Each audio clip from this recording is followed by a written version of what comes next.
Les médias publics du Mali, du Burkina Faso et du Niger signent une convention de partenariat. Objectif, mutualiser leurs efforts pour une communication commune à l'image de l'Alliance des États du Sahel. Exposition vernissage des œuvres d'art des femmes du centre pénitentiaire de Bolé. Ça se passe au Palais de la Culture Amadou Ampateba, une initiative des artistes bénévoles du Mali et d'ailleurs, vous verrez. Lundi 6 novembre, Madame, Monsieur, bonjour et soyez les bienvenus dans ce 13h. Le Mali a beaucoup fait pour les Touaregs et ceux qui ont pris les armes contre le pays doivent se ressaisir. Des propos de l'Aménokal Badian Ag Ametou. Il est le président de la Confédération des Touaregs Willy Midin et alliés. Ce mouvement de la société civile a fait une déclaration d'adhésion au mouvement de l'inclusivité et de soutien aux autorités de la transition pour la mise en œuvre de l'accord d'Alger. On fait le point avec Ba Traouri. La Confédération des Touaregs Iwilimiden et alliés CETIA, c'est cette mosaïque des communautés habitant de la boucle du Niger depuis belle lurette. Selon le président de cette confédération, les Touaregs Iwilimiden et alliés se sont illustrés dans le temps pour leur penchant pour la paix faisant du dialogue social leur credo pour un développement harmonieux. Cette confédération, selon son président, ne se reconnaît pas aujourd'hui dans l'agissement de certains de leurs frères qui ont choisi la violence contre le Mali, notre bien commun. Maintenant, nos parents qui ont pris les armes contre le Mali. Mais qu'est-ce que c'est que cette histoire-là? Ils ont failli au serment qu'ils ont. Ils sont Iwilimiden. Leur premier chef a été nommé par les Iwilimiden. C'est un arabe. Nous sommes à un moment où on n'a plus le droit de mentir, où on n'a plus le droit de ne pas dire la vérité. Notre pays, le Mali, qu'est-ce qu'il n'a pas fait pour nous? Je vois tout ça de ces Touaregs. Qu'est-ce qu'on n'a pas fait pour les Touaregs du Mali? On a fait de nous des ministres, on a fait de nous des généraux, on a fait de nous des cercles, des régions, des députés, des ministres, tout.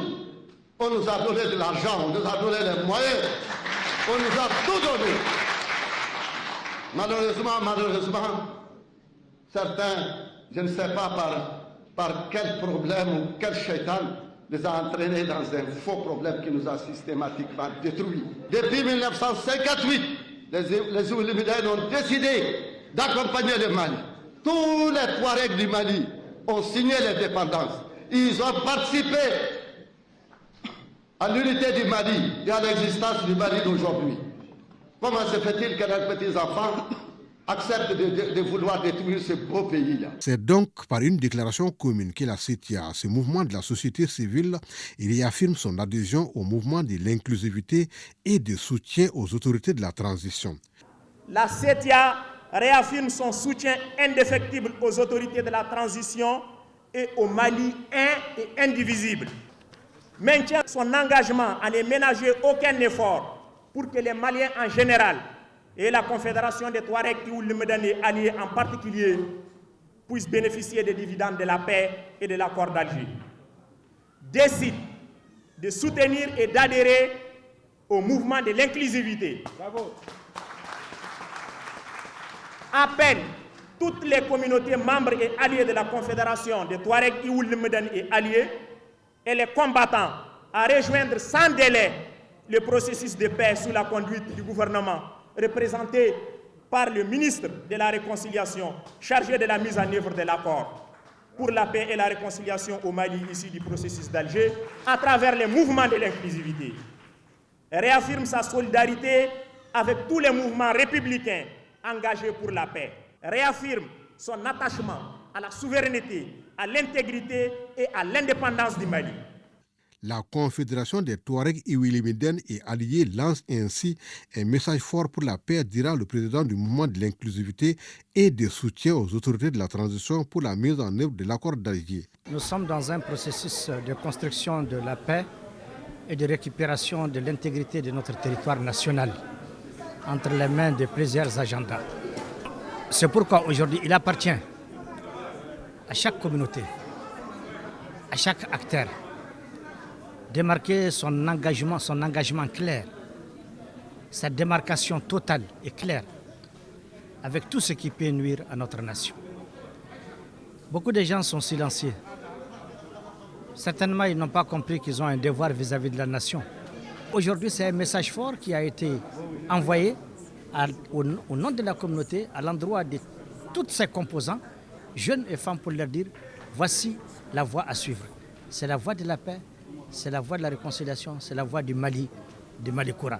La remise d'un tableau et d'une copie de la déclaration de soutien et d'adhésion au président du mouvement de l'inclusivité pour le ministre en charge de la réconciliation, c'est là toute la preuve de la reconnaissance des dites communautés à l'endroit de la transition. Je vous l'annonçais un titre, une convention de partenariat unit désormais l'Office de radio et télévision du Mali ORTM, la radiodiffusion télévision du Burkina RTB et l'Office de radiodiffusion télévision du Niger. Par la signature de ce document, ces trois médias publics décident de mutualiser leurs efforts en vue de soutenir les autorités de leur pays et de promouvoir les expressions culturelles maliennes, burkinabées et nigériennes par des productions et programmes communs. Commentaire Boubacar Bablintouri. À l'image de l'Alliance des États du Sahel, les télévisions publiques du Burkina Faso, du Niger et du Mali décident aussi de mutualiser leurs compétences et leurs ressources à travers une convention de partenariat signée par les patrons de la RTB et de l'ORTM. Le document sera paraphé dans les brefs délais par le directeur général de la télévision du Niger qui n'a pas pu effectuer le déplacement de Ouagadougou. À travers cette convention, les trois médias de service public vont faire des coproductions, des échanges de programmes de radio et de télé, entre autres. La dynamique en cours dans nos pays est telle que véritablement nos médias n'ont pas d'autre choix que de nous mettre ensemble pour véritablement soutenir en tout cas les chefs d'État qui ont déjà tracé la voie à suivre, soutenir nos populations qui souffrent véritablement dans le contexte sécuritaire et humanitaire actuel, de sorte à ce que au soir de la victoire sur le terrorisme, que nos médias également aient quelque chose à revendiquer. C'est la raison pour laquelle nous nous réjouissons véritablement de la participation donc, de notre pays frère, le Mali, qui a bien voulu en tout cas être présent à Ouagadougou pour cette signature. Il y a le Niger qui était annoncé, mais qui, des contraintes d'agenda et des contraintes véritablement objectives, n'a pas pu effectuer le déplacement. Mais dans les jours à venir, le Niger va également parapher le document pour traduire également cette même volonté de se joindre à nous pour véritablement qu'ensemble, on puisse être plus fort. L'article 7 de la Convention stipule par exemple que les parties décident des échanges d'expertise, d'expérience et d'informations en vue du renforcement de leurs capacités respectives. Une autre aubaine pour la radio et télévision du Mali, ORTM, qui a déjà noué des partenariats de ce genre avec la RTI de Côte d'Ivoire et Russia Today de Russie. Donc il est important de mutualiser nos efforts. Nous avons décidé de briser les chaînes, de prendre notre destin en main. Et il est important qu'à l'image de ce que nos chefs d'État ont mis en place, notamment l'Alliance des États du Sahel, il est important pour nous donc de mutualiser les efforts pour aller vers une communication commune. Aujourd'hui, nous sommes en guerre, la guerre sur le terrain, mais aussi nous sommes en guerre de la communication. Donc il est important vraiment d'aller ensemble, main dans la main, pour justement relever le défi. Le défi il est très important pour nous. Aujourd'hui, on est obligé de mutualiser nos efforts pour avoir une production commune, faire des productions ensemble, des coproductions, échanger des programmes, échanger également des partenariats dans le domaine de partage d'informations, de partage d'expériences. Je pense que c'est très important pour nous. Aujourd'hui, le Burkina Faso a une grande expérience dans le domaine du cinéma, des feuilletons. Pourquoi l'ORTM n'en bénéficierait pas? Je pense que c'est aussi ça l'importance justement de ce partenariat. De toute façon, nous allons faire en sorte que déjà, dans les jours à venir, que tout ce que nous avons comme génie, nous mettons ensemble pour sortir quelque chose de potable pour le bien de nos populations. C'est le plus important. Juste après la signature de la Convention, les responsables de la RTB et de l'ORTM ont eu une séance de travail sur la mise en œuvre du contenu de la Convention.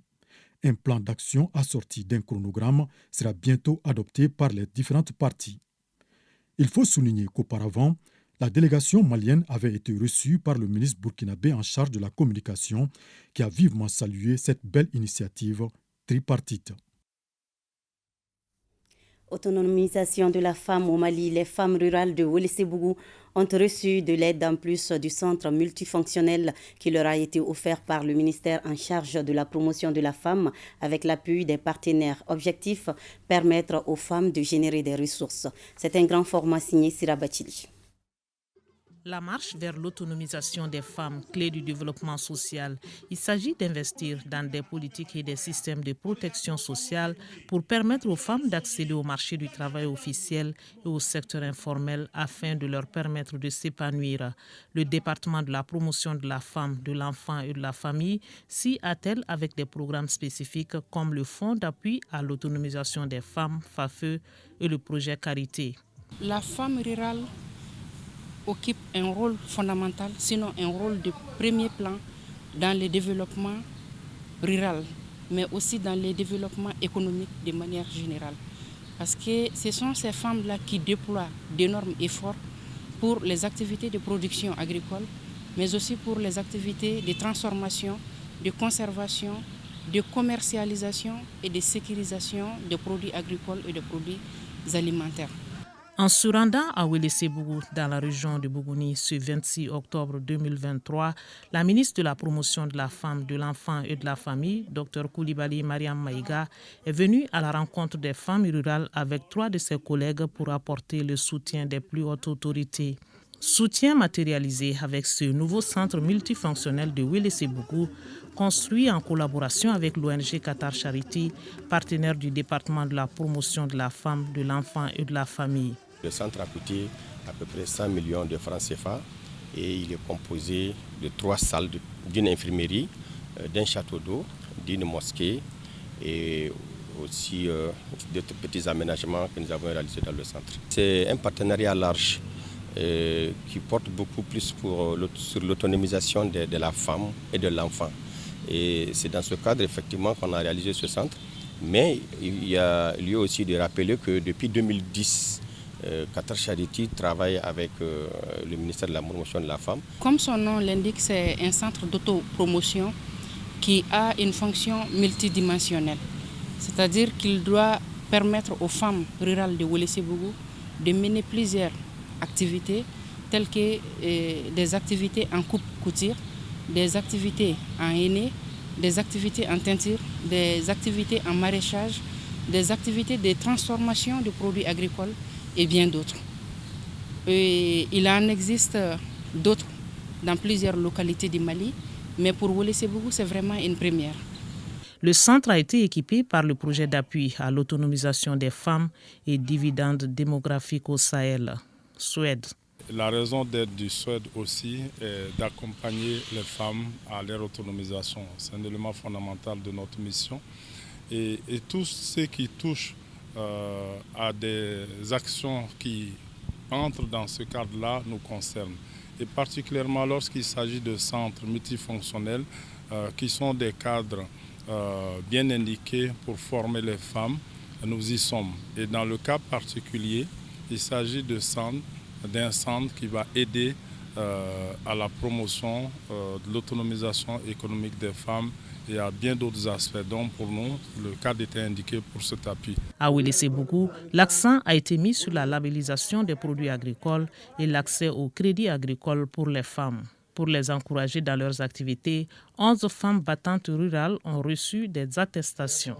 Et pour développer leurs activités, le ministère de la Promotion de la Femme, avec l'aide de ses partenaires, a offert des équipements au groupement de femmes, moulins, tricycles, du matériel pour le maraîchage. Le message que j'ai à l'endroit des femmes rurales, c'est de leur dire de se constituer en association, mais aussi de se formaliser. Parce que c'est à travers la formalisation qu'elles ont accès à beaucoup de choses, qu'elles ont accès au crédit, qu'elles ont accès aux équipements et bien d'autres. Les stratégies d'autonomisation aident les femmes à augmenter leur pouvoir de négociation, à avoir davantage confiance en elles-mêmes et à accroître leur autonomie en matière de prise de décision. Parlons maintenant de la clôture des activités de la 28e édition du mois de la solidarité et de la lutte contre l'exclusion. À Nioro du Sahel, le gouverneur de la région, colonel-major Ali Anaji, a procédé à la remise d'un important lot de kits alimentaires à certains chefs de ménages vulnérables des cercles de Djema et de Nioro. Reportage à Moussa Diakiti. Les autorités régionales de Nioro ont profité du week-end pour procéder à la clôture du mois de la solidarité et de la lutte contre l'exclusion sociale édition 2023. Une clôture qui a été marquée par la remise d'un important lot de kits alimentaires à plusieurs dizaines de chefs de ménages vulnérables des cercles de Djema et de Nioro à raison de 50 kg de riz, un bidon de 5 litres d'huile et un sac de 5 kg de sucre par bénéficiaire. Cette 28e édition fut marquée par plusieurs activités dans la région. La visite aux 7 personnes les plus âgées de la région, la donation à la région de 10 tonnes de mil par le commissariat à la sécurité alimentaire, de 15 tricycles moteurs et 15 tricycles manuels par le ministère de la Santé et de l'Économie solidaire, la remise des kits alimentaires pour être distribués aux personnes et ménages vulnérables de la région. Le lancement de la brigade citoyenne en est une autre parfaite illustration. Chez les bénéficiaires, la joie était très grande. Je suis très content de recevoir ces dons. Je salue au nom de tous les bénéficiaires, les autorités maliennes et surtout le président Assimi Goïta. Dans la même veine, les personnes en situation de vulnérabilité du cercle de Boujbéa, région de Taoudéni, ont bénéficié de tonnes de vivres et des enveloppes symboliques de la part des partenaires au développement et de certains ressortissants de la région comme Moulay Oumourani et Ahmed Hassana. Reportage Chirfi Moulay Aïdara. Après les différents cercles de la région de Taoudéni, c'est le tour des personnes en situation de vulnérabilité du cercle de Boujbéa qui recevront des kits alimentaires en faveur de la 28e édition du mois de la solidarité et de lutte contre l'exclusion. Pour chacun de nous, de promouvoir au quotidien la solidarité, l'entraide, le partage et la lutte contre l'exclusion sous toutes ses formes. C'est l'occasion pour tous les fils du pays à renouer avec les valeurs d'entraide. La toute première fois à Boujbéa, le mois de la solidarité, la 28e édition. Faire pression sur le déplacement massif des jeunes vers l'Europe à la recherche du profit. C'est pour les retenir. On est en train de développer des initiatives, ça et là, pour retenir nos jeunes et éviter qu'ils ne tombent dans la détresse. Selon les parrains, Moulay El Oumourani et Ahmed Hassana, les Maliens sont les héritiers d'une longue histoire et ils ont su très tôt présenter au monde l'image d'une nation avec ses valeurs, son génie propre, sa culture. Le mois de la solidarité nous permet d'être plus présents aux côtés de nos personnes vulnérables et nos personnes qui en ont besoin de tout aujourd'hui. Depuis 2012, suite à la crise, nous avons avec nous au quotidien des personnes déplacées, des indigents, des veuves, des personnes en situation de handicap et des enfants vulnérables qui ont besoin de notre accompagnement. Ces gestes ainsi réussis permettront à ces personnes de surpasser les difficultés du mois. Célébration dans la capitale de l'Or Blanc du centenaire de l'église chrétienne évangélique du Mali. Plusieurs fidèles chrétiens venus de divers horizons ont répondu présents à l'appel des districts de Yorosso, Bla et Koutiala pour magnifier les acquis des 100 ans d'évangélisation au Mali. Brahima Koni. Les districts de Koutiala, Yorosso et Bla constituant la zone numéro 3 à l'instar des autres zones de l'église chrétienne évangélique du Mali ECM célèbrent ce centenaire pour permettre à la nouvelle génération de connaître son identité spirituelle. Une identité qui ne s'explique pas sans dire que la Christian and Missionary Alliance, dite Mission SEMA, est fondée par le révérend Albert Benjamin Simpson des États-Unis. Après la mort de ces derniers, ses collaborateurs ont envoyé en 1923 des missionnaires à Sikasso, au Soudan français actuel Mali, pour concrétiser sa vision. De cette époque à nos jours, beaucoup d'eau a coulé en matière d'évangélisation. La SEMA s'est installée premièrement en 1923 dans la ville de Sikasso. Ensuite, elle a ouvert des stations missionnaires dans les villes et villages. Ces efforts d'évangélisation se sont couronnés par la conversion de plusieurs autochtones à Jésus-Christ qui ont été les premières églises locales. Les églises fondées prirent le nom de l'Église chrétienne évangélique du Mali, ECM.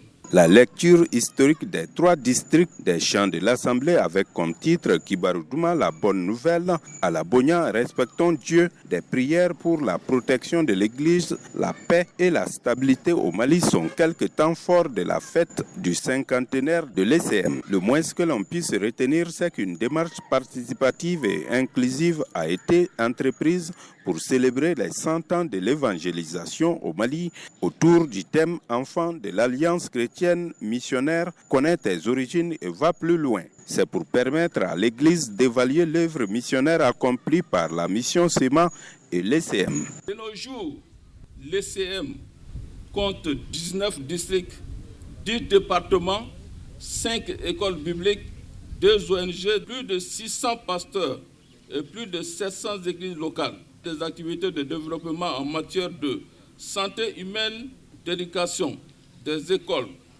et des fourrages.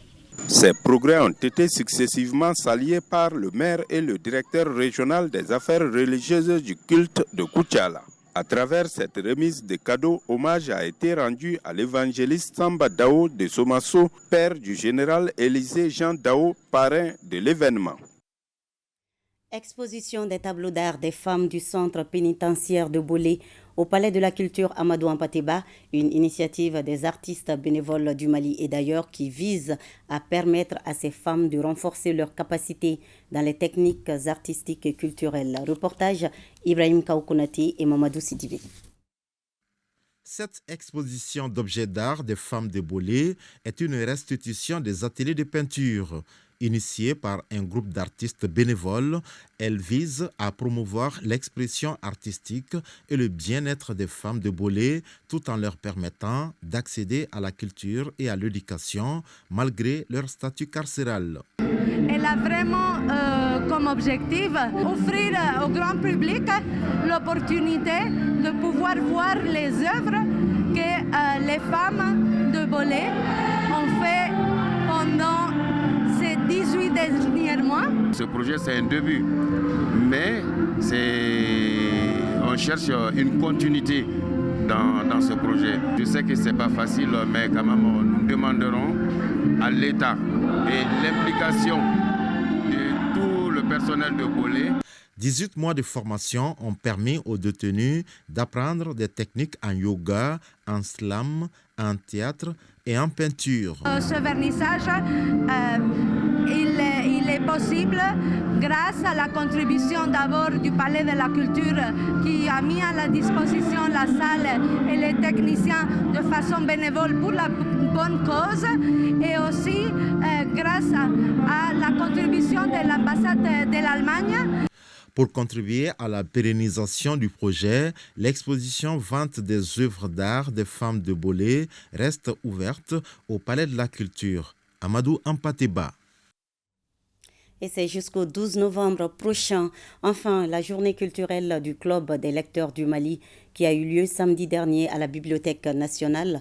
Occasion pour les acteurs du livre d'échanger sur l'apport des écrits dans la résolution des crises que traverse le monde.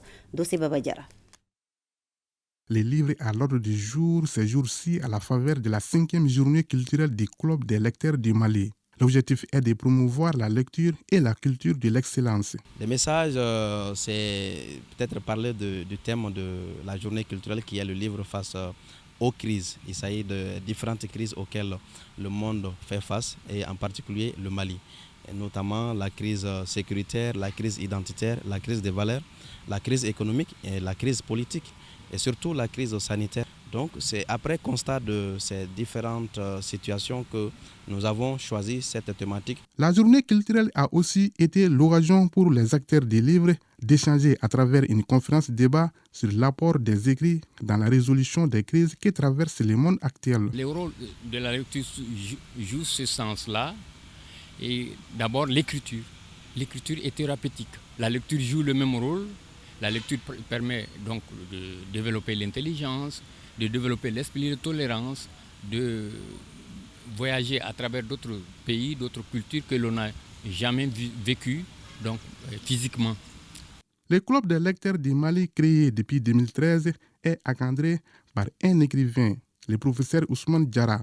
Le professeur Diarra est le parrain de l'édition 2023. Quand on lit, on se rend compte qu'on n'est pas le seul au monde. On se rend compte que la Terre ne tourne pas autour de notre seul nombril.